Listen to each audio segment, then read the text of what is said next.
Hi everyone, this is Morgan, and in this video I'm going to talk about the creation of the final character collage for your character collage project. In many ways, this is the most open-ended project, so I can't offer linear step-by-step instructions, but I can give you a heads up about the design questions and the just planning questions that typically arise from this project.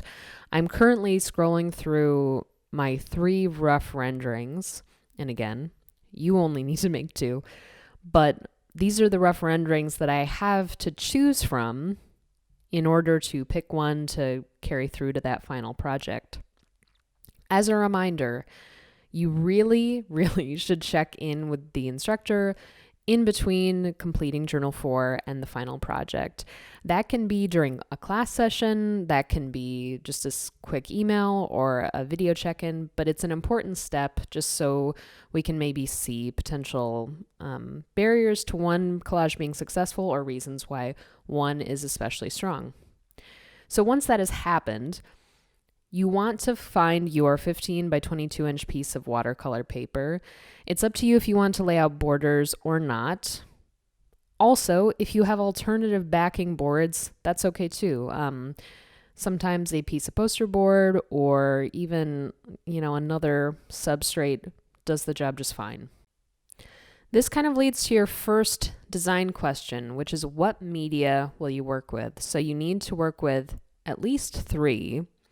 But it's up to you somewhat to pick which ones, 1 that you think you work the best in, and 2 that you think serve your idea the most. You do need to have some painted or drawn element in the mix, so that can be paint, India ink, pen, or pencil.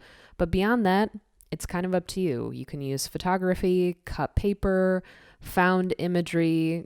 You have a lot of options. So the next thing that you should study is to kind of review what material you have. So what supplies do you still have a good amount of? You need enough to fill or almost fill that 15 by 22 inch piece of watercolor paper. So make sure that you're picking something that you have a healthy supply of. After this, it's important to think of the order that you're going to execute each step and how you're going to maybe keep some areas clean while you paint or use ink. And also just literally what is going to be on the top of your collage. The next question, and a really important one, is how are you going to make your piece feel unified? Hopefully, your design and your composition is beginning to do that already, but when you have all these different media, are you going to use a technique like maybe doing a wash over a certain area to help link different media together? I'm going to begin talking as if I were going to adapt this rough rendering to be my final collage piece.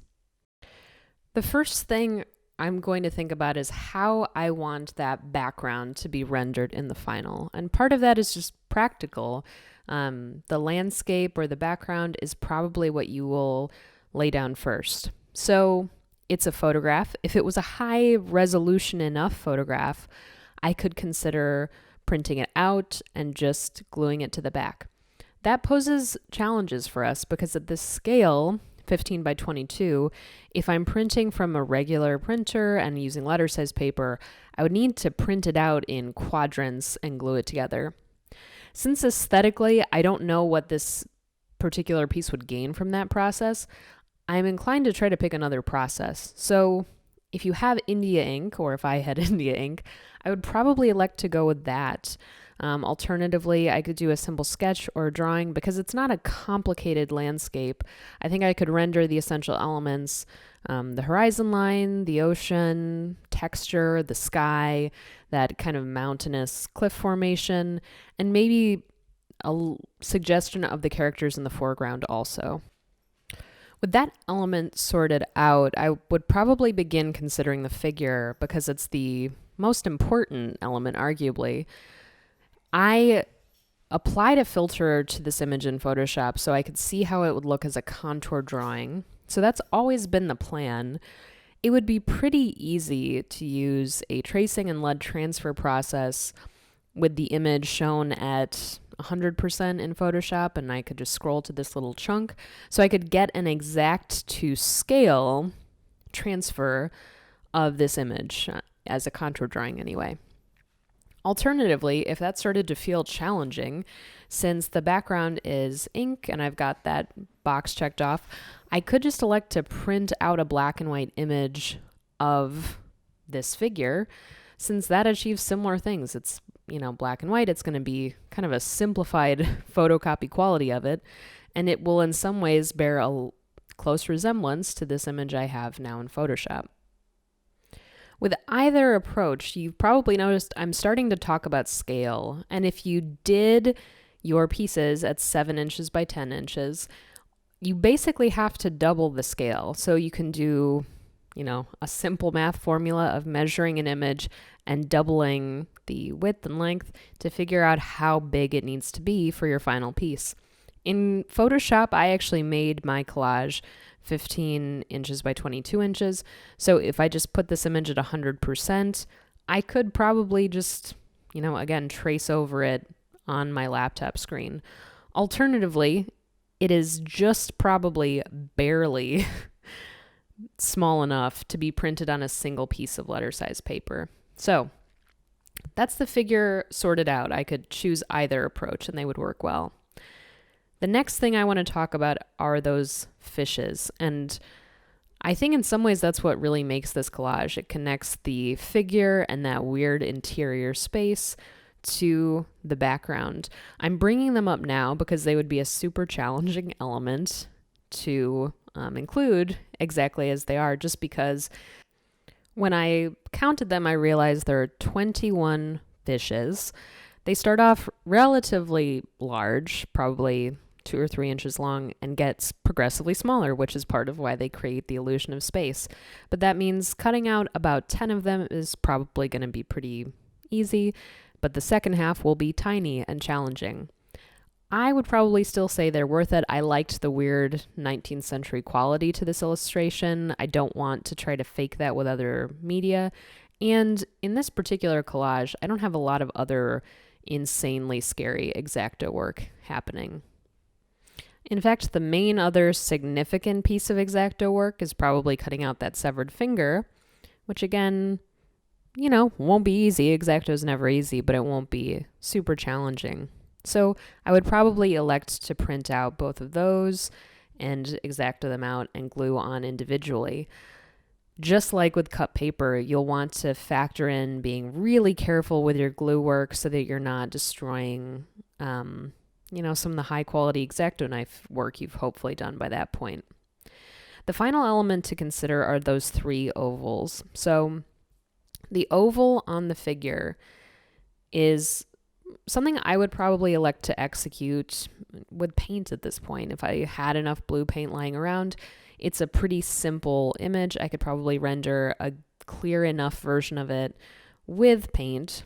That also allows me to glue those fish that are actually submerged or partially submerged in that, head water area, to have a tint of blue painted over them to help them blend in with that part. That also will help give a clear delineation between that head zone and kind of this exterior landscape zone. To get the ovals to be the same shape, because I think it is important that, especially that bottom oval seems to perfectly fit within the head, I could again use a tracing process over my image at 100% in Photoshop, or I could just do the drawing first and physically cut out kind of that oval shape in my figure's head so that I had a perfect cutout kind of ready to go as a template. Either way, it's up to you if you would want to cut out a separate piece of watercolor paper, do your painting on it, and then cut out the oval, or if you just literally want to do the painting on whatever paper or whatever material you use to create the figure. The same goes with the 2 other ovals.